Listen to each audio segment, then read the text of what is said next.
Google's data centers are legendary. Razor wire, biometric scanners, laser grids, armed guards, 6 full layers standing between the outside world and your data. Now, what if a DeFi protocol took that same obsessive, layered mindset and applied it to protecting your on-chain funds? That's exactly what UltraLiquidity is built to do. And in the next 10 minutes, I'm going to walk you through all 6 layers, one by one, so you can understand not just what protects you, but how and why. Stay to the end, because layer 6 is the one almost nobody in DeFi is talking about. Before we get into the layers, let's set the stage. UltraLiquidity is a yield-focused, decentralized lending and stablecoin protocol, and it runs entirely on-chain on the Internet Computer blockchain. Not on AWS, not on Google Cloud. On-chain. That means every swap, every loan, every stablecoin mint executes inside smart contracts called canisters, running on a public blockchain. No centralized server that can be taken offline. No single company holding your keys. Users sign in with Internet Identity, ICP's native passwordless authentication system. Everything is non-custodial, so right out of the gate, you're already operating in a fundamentally different security environment than a centralized exchange. But non-custodial doesn't automatically mean safe.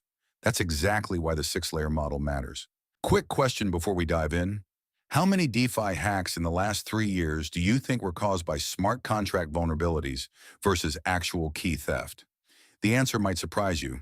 The overwhelming majority were contract bugs, logic errors, overlooked edge cases, integer overflows, reentrancy. The kind of stuff that no amount of hardware security stops. That's the threat model UltraLiquidity is designed around. Keep that in mind as we go through each layer. Layer 1. The Internet Computer's Byzantine fault-tolerant consensus. Every protocol is only as secure as the blockchain it runs on. So let's start at the foundation. The Internet Computer organizes its nodes into groups called subnets. Every canister, every smart contract lives on a subnet, and every node in that subnet independently executes the same computation and has to agree on the result. The consensus mechanism is Byzantine fault-tolerant, which means the subnet stays correct and continues operating as long as fewer than 1/3 of its nodes are faulty or malicious. An attacker would need to simultaneously compromise a supermajority of geographically distributed, independently operated machines just to tamper with a single result. That is your first wall. Let that sink in for a second. On a traditional web app, you compromise one server and you're in. On the Internet Computer, you'd need to corrupt dozens of independent nodes simultaneously across a distributed network. That's not a lock. That's a vault door. Layer 2. Chain key cryptography. This is where the Internet Computer gets genuinely exotic. Most blockchains use simple digital signatures. One key, one signer.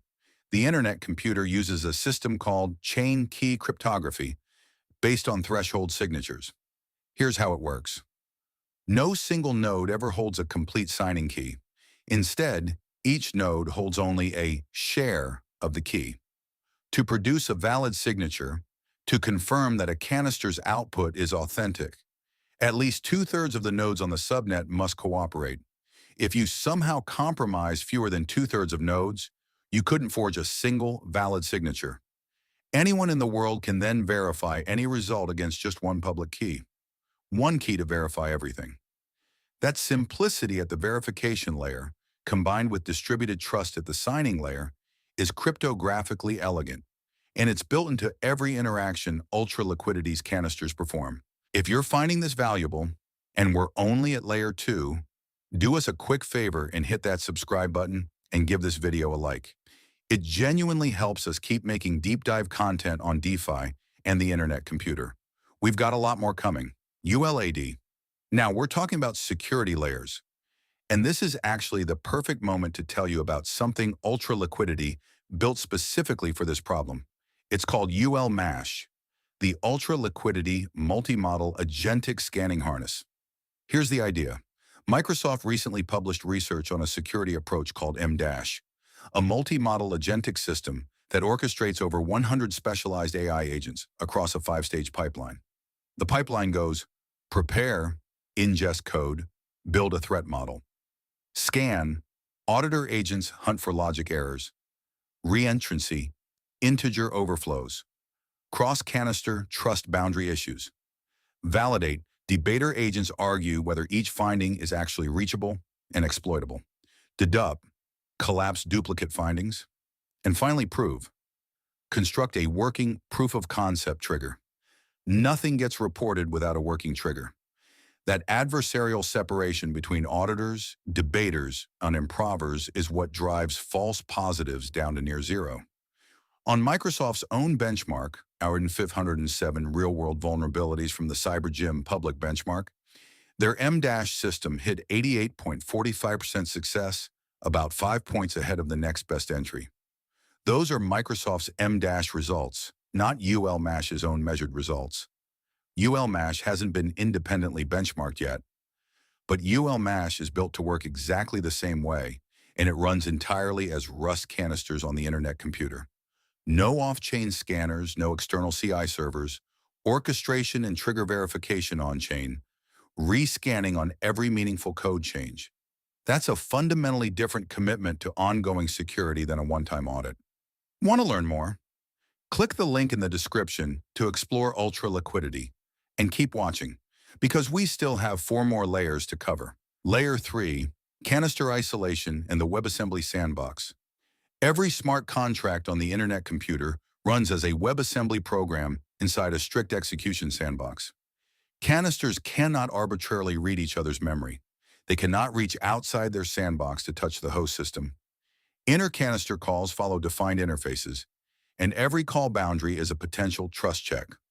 UltraLiquidity's lending, AMM pool logic, and stablecoin mechanics each live in separate canisters. This means a bug in one module doesn't automatically cascade into every other module. Containment is architectural. Compare that to a monolithic Solidity contract on Ethereum, where a reentrancy attack on one function can drain the entire protocol in a single transaction. Sandboxed isolation is layer 3. Here's a reframe that might help you think about this. Most DeFi protocols are built like open plan offices. One breach and the attacker can walk everywhere. The Internet computer's canister model is more like a building with locked rooms and key-carded doors between every department. Even if someone gets through the front door, they're not automatically everywhere. Layer 4. Over-collateralized lending design. This is a protocol-level security layer, not just a technical one, and it's critically important for anyone using the borrowing side of UltraLiquidity. Borrowing on UltraLiquidity is over-collateralized. You have to put up more value than you borrow. Why does this matter for security? Because it means the protocol is never in a position where a sudden price move can create instant insolvency and cascade into a bank run. The collateral buffer is a designed-in financial shock absorber. The Ultra token, UltraLiquidity's native token, can be used as lending collateral, and every position is visible, on-chain, and verifiable by anyone at any time. There's no hidden leverage, no off-balance sheet exposure, no trusted third-party holding IOUs. The math is on-chain, and the math always has to work. Think about what happened to centralized lenders in 2022. They had off-balance sheet exposure nobody could see until it was too late. On-chain over-collateralized lending is the structural answer to that problem.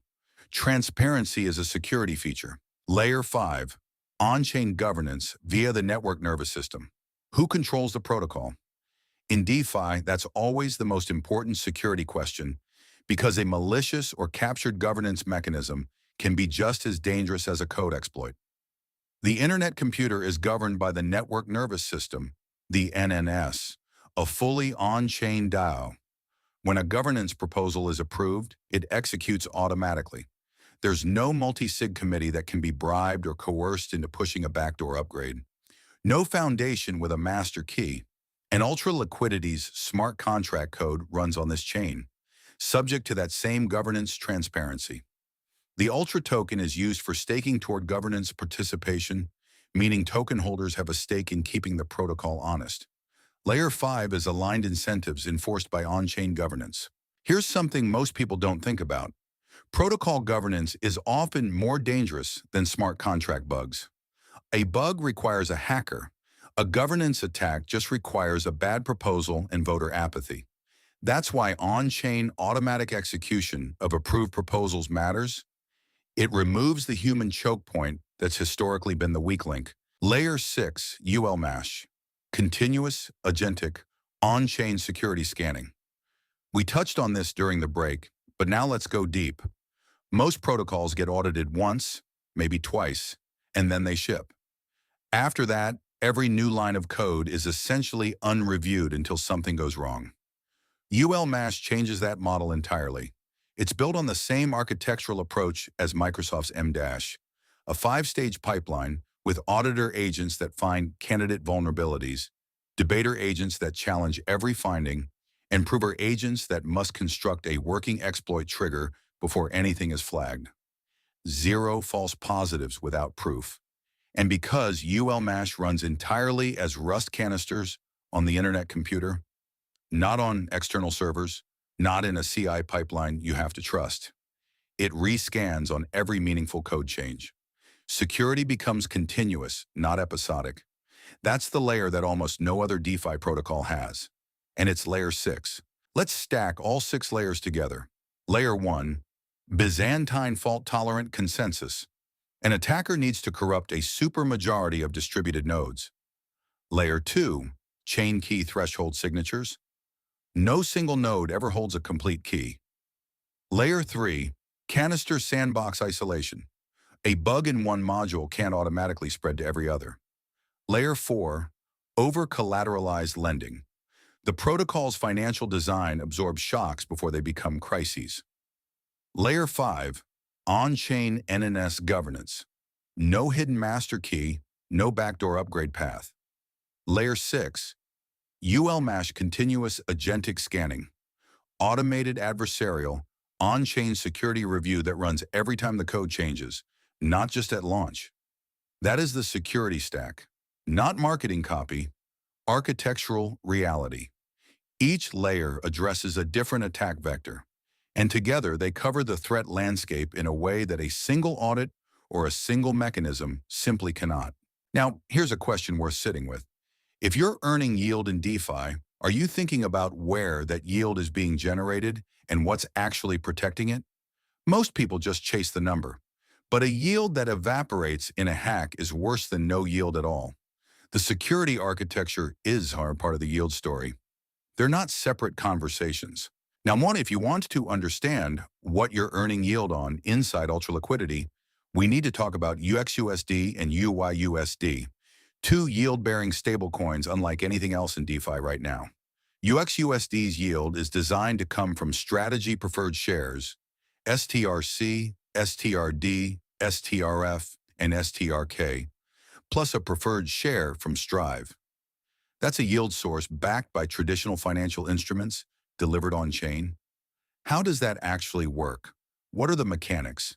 And what's the difference between UXUSD and UYUSD? That's the next video. Hit subscribe so you don't miss it, and drop a comment below. Which of the 6 security layers surprised you the most? I read everyone. See you in the next one.